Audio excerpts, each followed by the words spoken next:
नमस्कार दर्शकों, आप देख रहे हैं आपका और हमारा पसंदीदा कार्यक्रम कृषि दर्शन, जिसके माध्यम से कृषि से जुड़ी तमाम नवीनतम जानकारियां लेकर हम आपके सामने हाजिर होते हैं। आज भी हम आपको कुछ ऐसी ही जानकारियों से रूबरू कराएंगे।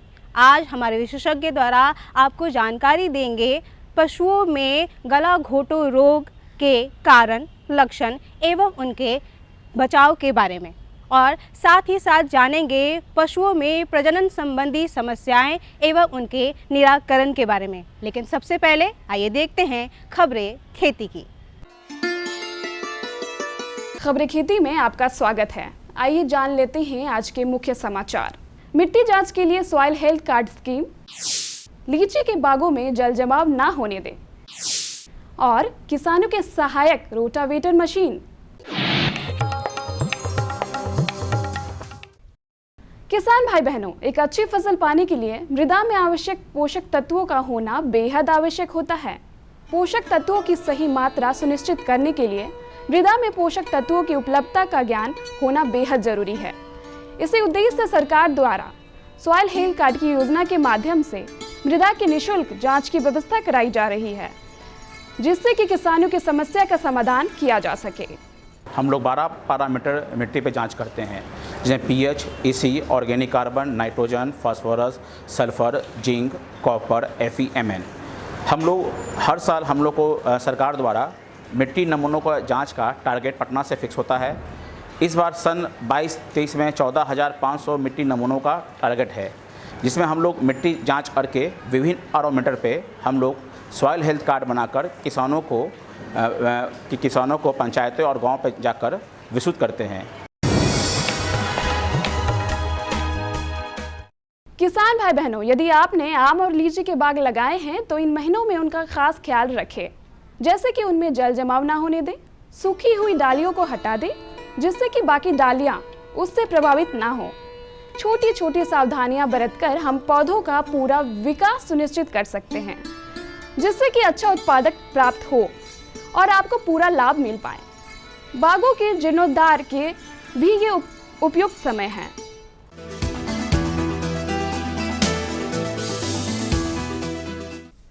किसान भाई बहनों, मक्का न सिर्फ भारत बल्कि हमारे प्रांत की भी एक प्रमुख फसल है, जिसका उत्पादन और प्रयोग बड़े पैमाने पर होता रहा है।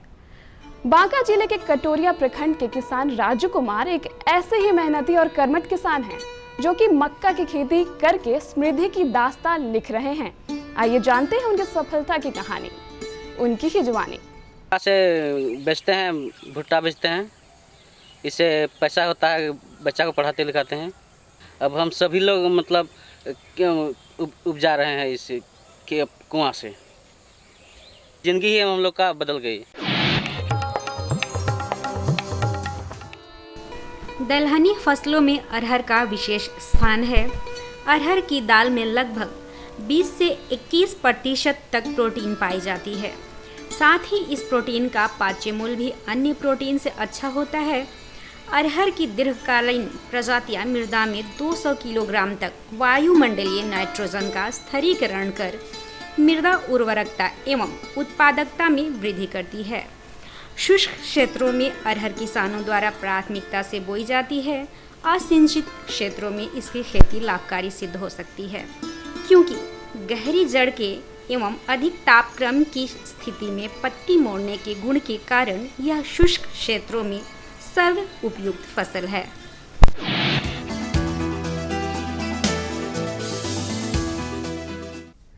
किसान भाई बहनों, रोटावेटर ट्रैक्टर के साथ कार्य करने वाली एक मशीन है, जिसका उपयोग मुख्य रूप से खेतों में बीज की बुआई के समय किया जाता है।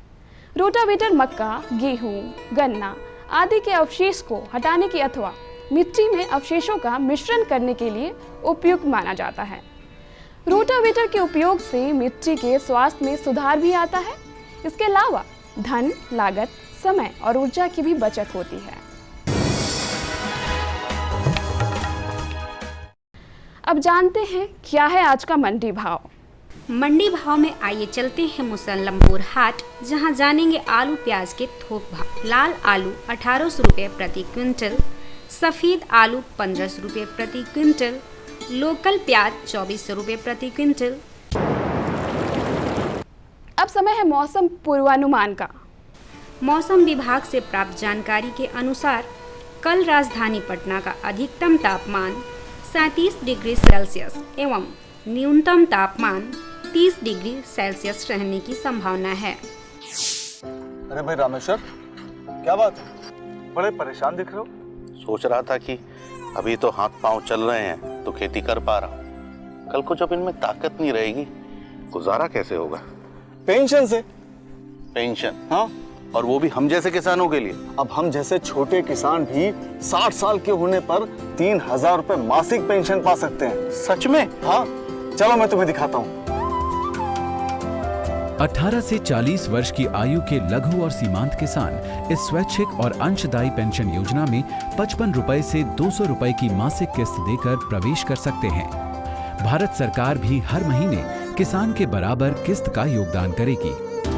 कभी नहीं सोचा था कि हम जैसे किसानों की भी पेंशन का सपना कभी सच होगा। प्रधानमंत्री किसान मान धन योजना, अन्नदाता के परिश्रम को संबल, पेंशन से सुरक्षित उनका कर। नजदीकी जन सेवा केंद्र जाकर इस योजना से जुड़े। खबरें खेती की में आपने जाना तकनीकों के बारे में, उन्नत प्रभेदों के बारे में और साथ ही मंडी भाव में जाना फलों और सब्जियों के ताज़ा भाव के बारे में। आइए कार्यक्रम में आगे बढ़ते हैं और जानकारी लेते हैं पशुओं में गला घोटू रोग के कारण, लक्षण एवं उसके बचाव के बारे में। किसान बंधुओं नमस्कार। पशुओं में अनेक तरह के बीमारी हो जाते हैं, लेकिन उसमें से एक बीमारी है गला घोटू रोग। यह है तो बहुत सामान्य, लेकिन यह बेहद खतरनाक भी है। वह इसलिए क्योंकि अगर इसकी सही समय पर देखभाल ना की गई, उपचार ना किया गया, तो 8 घंटे में ही पशु की मृत्यु तक हो जाती है। तो आज हम चर्चा करने जा रहे हैं पशुओं में गला घोटू रोग होने के कारण, लक्षण एवं बचाव के बारे में। इस विषय पर विस्तार से जानकारी देने के लिए आज हमारे साथ हैं बिहार वेटरनरी कॉलेज पटना के सहायक प्राध्यापक डॉक्टर विवेक कुमार सिंह। डॉक्टर विवेक सिंह, आज के कार्यक्रम में आपका मैं बहुत बहुत स्वागत करता हूं। इस सवाल के साथ कार्यक्रम की शुरुआत करता हूं कि गला घोटू रोग होने के कारण क्या हैं और यह जब हो जाता है तो पशुओं में किस तरह प्रतिलक्षित होता है? बहुत ही उचित प्रश्न है आपका। पशुओं में गला घोटू रोग का जो कारण है, ये एक जीवाणु जनित रोग है, बैक्टीरिया से होता है। और ये बीमारी खास करके ये मानसून सीजन की शुरुआत से लेके पूरे मानसून सीजन तक होती है। इस बीमारी के जो लक्षण हैं, इसमें तेज़ बुखार 104, 105 या 106 डिग्री फ़ारेनहाइट तक बुखार हो जाता है। पशु में उसकी आँखों में सूजन हो जाती है, आँखें लाल हो जाती हैं। इसके अलावा पशु ज़ोर ज़ोर से सांस लेता है, उसकी सांस लेने की दर बढ़ जाती है। कई बार जब वो पशु सांस लेता है तो घर घर की आवाज़ भी आती है। इसके अलावा गले में सूजन हो जाती है और पशु पूरी तरह से डल और सुस्त हो जाता है। तो ये अगर लक्षण दिखाई देते हैं तो हम कह सकते हैं कि पशु में, और इस सीजन के साथ भी संबंधित है, तो पशु में गला घोटू रोग हो सकता है। सर, जैसे आप ये बता रहे थे या इसके गला घोटू रोग के बारे में कहा जाता है कि यह गाय और भैंस को सबसे ज़्यादा प्रभावित करता है, तो जब यह हो जाए तो किसानों को क्या सावधानी बरतनी चाहिए? चूँकि ये संक्रामक वाला रोग है, तो क्या जो स्वस्थ हैं उनको अलग रखनी चाहिए और इसके बचाव के लिए उन्हें क्या करनी चाहिए? इस रोग से बचाव के लिए किसान भाइयों को सबसे जो ख़ास तौर पर जो उपाय करना चाहिए कि इसका टीकाकरण सरकार द्वारा मुफ्त कराया जाता है। और इसका टीका साल में 2 बार लगता है। एक प्री मानसून सीजन माने बरसात के ठीक पहले और बरसात ख़त्म होने के बाद 2 बार लगता है, तो वो टीकाकरण अवश्य कराएं। इसके अलावा बचाव के जो साधन हैं उसमें ये है कि अगर इस तरह के लक्षण दिखाई देते हैं शुरुआती दौर में ही, तो बीमार पशु को स्वस्थ पशु से अलग कर दें। कभी भी बीमार पशु का खाया पिया पानी या चारा स्वस्थ पशु को न दें, उसका बचा हुआ पोर्शन उसको न दें। तो इस तरह से बाकी स्वस्थ पशुओं में इसको फैलने से बचाया जा सकता है। तो एक टीकाकरण, और पशु बीमार हो गया है या इस तरह के लक्षण दिखाई देते हैं तो उसको स्वस्थ पशुओं से अलग करके इस बीमारी को भयावह होने से बचाया जा सकता है। डॉक्टर विवेक, जैसा बता रहे थे कि टीकाकरण इसका सबसे सटीक उपचार है, तो किसान बंधुओं ये जानना चाहेंगे हमारे कि ये टीकाकरण किस महीने में शुरू होता है और इसको क्या वो पशु चिकित्सालय जो जो अस्पताल है वहाँ जाना होगा या कर्मी जो हैं उनके घर खुद आ जाते हैं? जी, बहुत उचित प्रश्न है। इस जो टीकाकरण का जो प्रक्रिया है ये सरकार द्वारा मुफ्त में कराई जाती है। इसके लिए पशु लेकर चिकित्सालय जाने की आवश्यकता नहीं है। जब पशुपालक एक बार पशु चिकित्सक को ये इन्फॉर्म कर दें कि हमारे पास पशु है और वो घर आके वो टीकाकरण करते हैं। जो इसके कराने का समय है तो प्री मानसून सीजन में इधर मार्च अप्रैल के आसपास, माने जून से पहले, और उसके बाद जब बरसात ख़त्म होती है तो अक्टूबर नवंबर दिसंबर के बीच में इसका टीकाकरण 2 बार होता है। तो नज़दीकी पशु चिकित्सक से मिलकर अपने पास पशु होने की संख्या और उसकी एज वगैरह का आप वहाँ पे उनको संज्ञान दे दें और वो खुद ही आपसे संपर्क करके आपके पशु का टीकाकरण कर दें। हाँ डॉक्टर विवेक, एक सवाल ये बनता है कि हो सकता है कि वो उन्होंने टीका करवा लिया हो या टीका ना भी लगवाया हो अपने जानवर को और बुखार या दूध में अचानक कमी आ जाता हो, तो उन्हें तुरंत क्या करना चाहिए? कोई प्राथमिक उपचार या सीधे डॉक्टर के पास? जी, अगर पशु को टीका लगा हुआ है तो कई बार वैक्सीनेशन फेल्योर भी होता है, और टीका नहीं भी लगा हुआ है तो अगर इस सीजन में इस तरह के लक्षण जो अभी हमने आपके साथ डिस्कस किया, अगर इस तरह के लक्षण दिखाई देते हैं तो पशु चिकित्सक से को संपर्क करें। ये तो अति आवश्यक है, क्योंकि इस बीमारी को घरेलू स्तर पर निराकरण करना थोड़ा कठिन है, लेकिन फिर भी प्राथमिक उपचार के तौर पर अगर बुखार है, उसके साथ इस तरह की आंखों में सूजन या सांस लेने में दिक्कत आ रही है, तो पशुपालक भाई एक ब्रॉड स्पेक्ट्रम एंटीबायोटिक पशु चिकित्सक की सलाह से नोट करके रख सकते हैं अपने पास। एंटीबायोटिक के साथ अगर पशु प्रेग्नेंट नहीं है तो स्टेरॉयड, और अगर प्रेग्नेंट है तो non steroid anti inflammatory drugs आती हैं, उसका इस्तेमाल कर सकते हैं। उसके बाद फिर शीघ्र ही वो पशु चिकित्सक से सलाह ले लेंगे तो उनको एक समय मिल जाएगा जिसमें पशु की जान जाने का खतरा कम हो जाएगा। डॉक्टर विवेक, एक बात ये जानना चाह रहा था कि गला घोटू रोग होने का मुख्य कारण क्या है? किन परिस्थितियों में ये सामान्यतः गाय और भैंस को हो जाता है? जी, बहुत उचित प्रश्न है आपका। गला घोटू रोग या कोई भी रोग किसी पशु को तभी होता है जब उस पशु की रोगों से लड़ने की क्षमता में कमी आ जाती है। ये रोग बैक्टीरिया की वजह से होता है, लेकिन ये होता तब है जब इन्वायरमेंट में स्ट्रेस बहुत ज़्यादा हो, या ये कह लें कि मानसून सीजन में क्यों होता है, तो जब इन्वायरमेंट में स्ट्रेस होता है तो एनिमल की इम्यूनिटी कम रहती है, और जब इम्यूनिटी कम रहती है तो ये रोग कारक जो भी जीवाणु हैं ये इनका असर पशु पर होता है। तो स्ट्रेस के समय और जब बरसात के समय में ह्यूमिडिटी ज़्यादा होती है और तापमान भी अधिक रहता है तो ये बीमारी करने वाले कारकों को बढ़ाने में सहायक है। तो इसीलिए ये बीमारी इस सीजन में ज़्यादा होती है।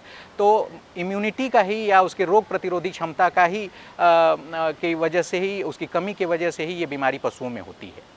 डॉक्टर विवेक, किसानों के बीच में टीका लेने को लेके एक भ्रम ये रहता है कि अगर हम टीका अपने गाय या भैंस को लगवाएंगे तो उनका दूध कम हो जाएगा, या कुछ और भी भ्रम रहता है। इन चीज़ों पे थोड़ा प्रकाश डालें। जी, टीकाकरण को लेके कई भ्रांतियां किसानों के पास हैं, किसानों के मन में हैं, और ये बिल्कुल निराधार है।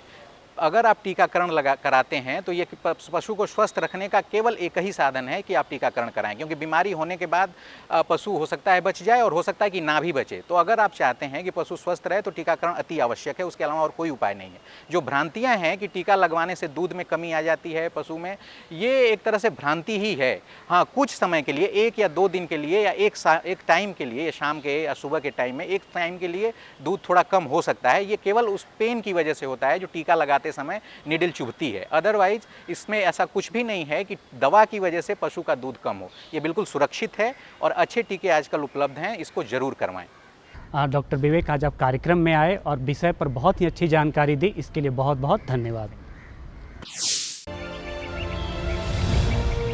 प्रकृति गजब की ताकत है इसमें। बारिश की रिमझिम फुहारों को ही लीजिए, जब सही समय पर मिट्टी पर गिरें तो खेतों में किसान की मेहनत रंग लाती है।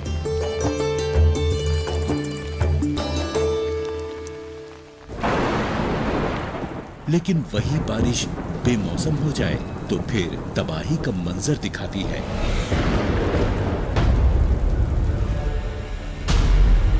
लेकिन क्यों रहे किसान के घर की खुशियां प्रकृति पर निर्भर, जब बन सकता है वो आत्मनिर्भर।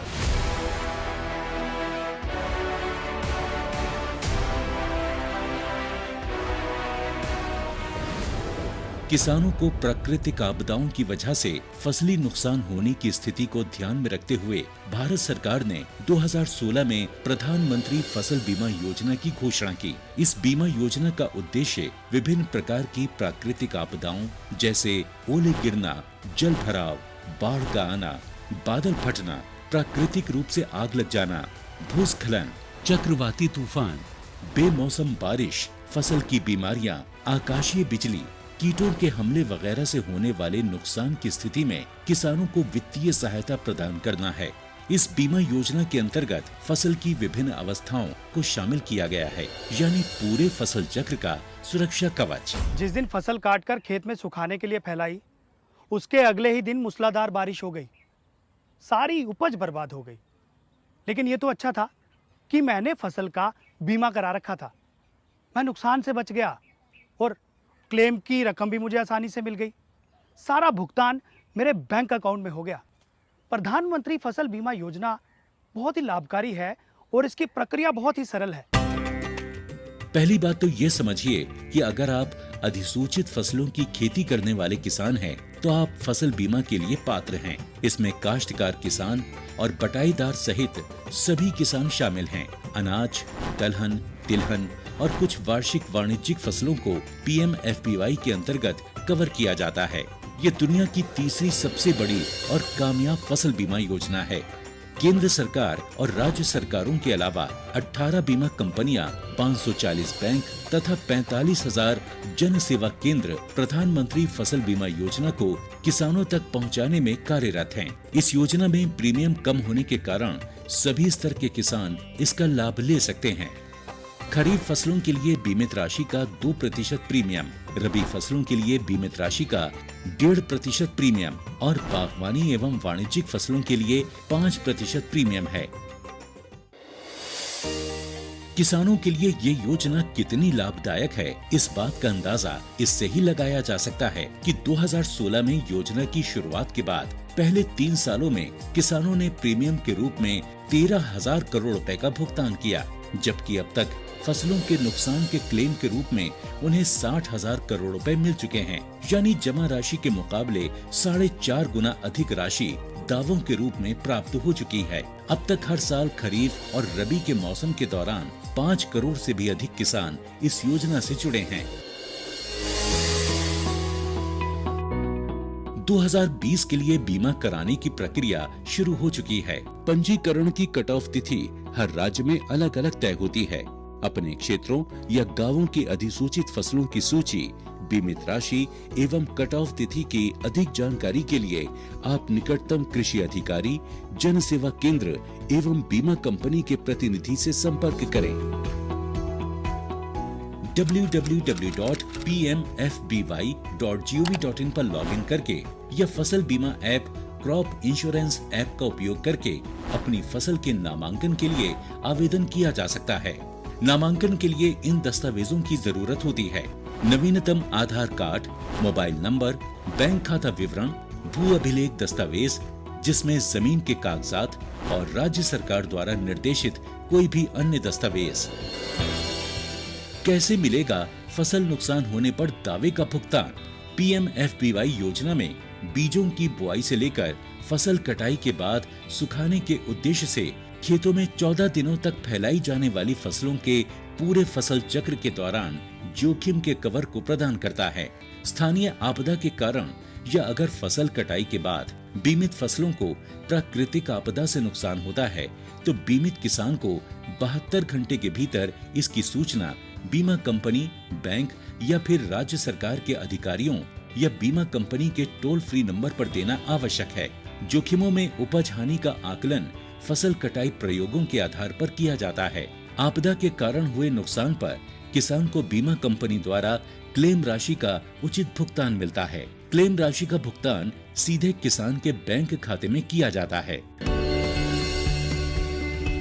शिकायत निवारण के लिए किसान बीमा कंपनी, निकटतम बैंक शाखा या ब्लॉक या जिला कृषि कार्यालय में संपर्क कर सकते हैं। वो अपनी शिकायतों के लिए जिला और राज्य स्तरीय शिकायत निवारण समिति तक भी पहुंच सकते हैं।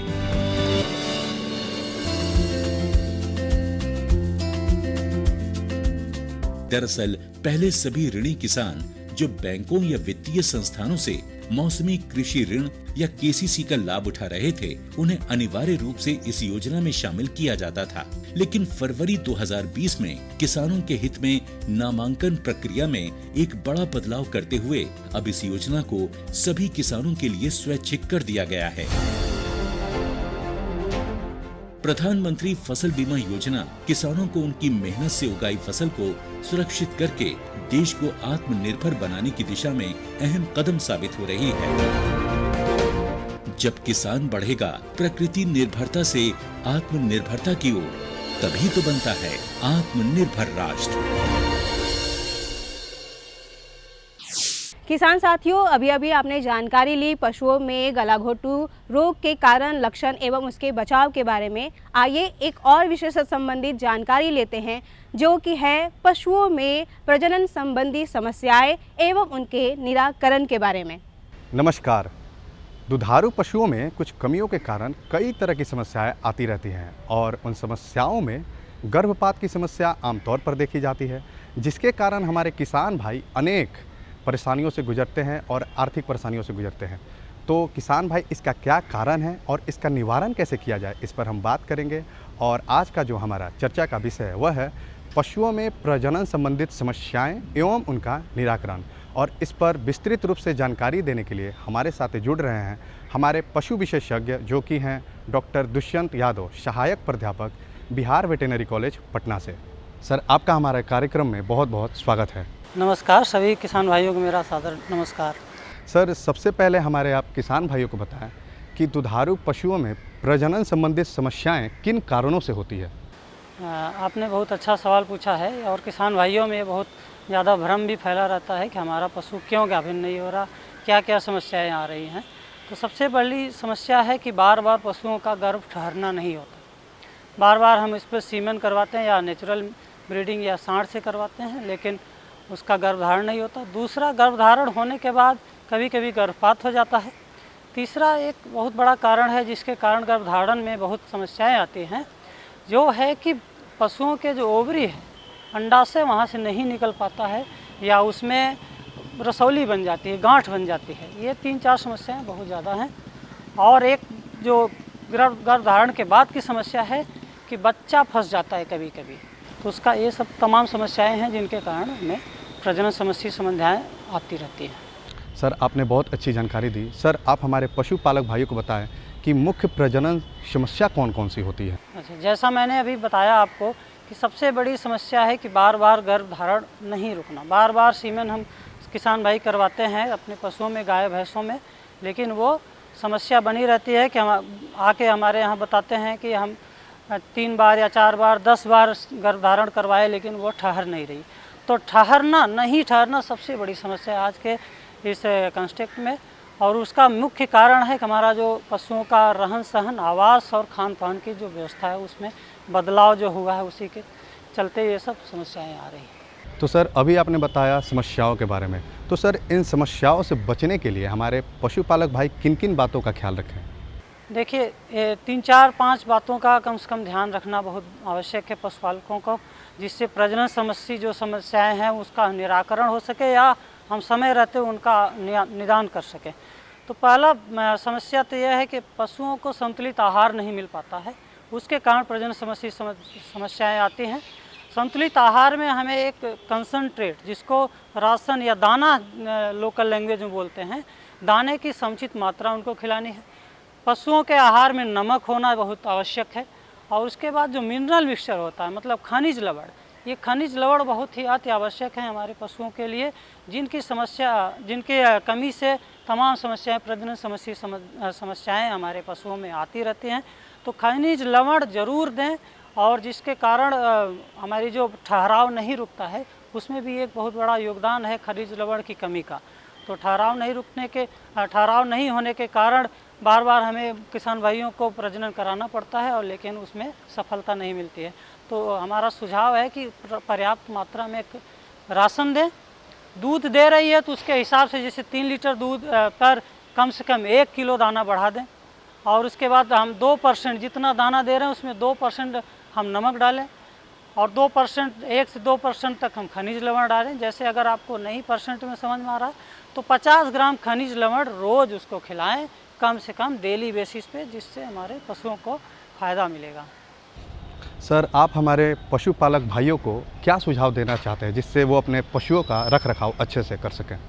पशुपालकों के लिए मेरा एक पहला सबसे प्रथम जो है सुझाव है वो है कि अगर आपके पशुओं में कोई भी दिक्कत है तो तुरंत पशु चिकित्सक से संपर्क करें, न कि जो भी कृत्रिम गर्भाधान करने वाले हैं या जो भी क्वैक्स हैं, जो इनको तथाकथित झोला छाप डॉक्टर बोलते हैं, उनसे ज़्यादा संपर्क में रहेंगे तो आपके पशुओं को वो बिना जानकारी के रहेंगे तो पशुओं को वही गलत सलत जानकारी दे सकते हैं।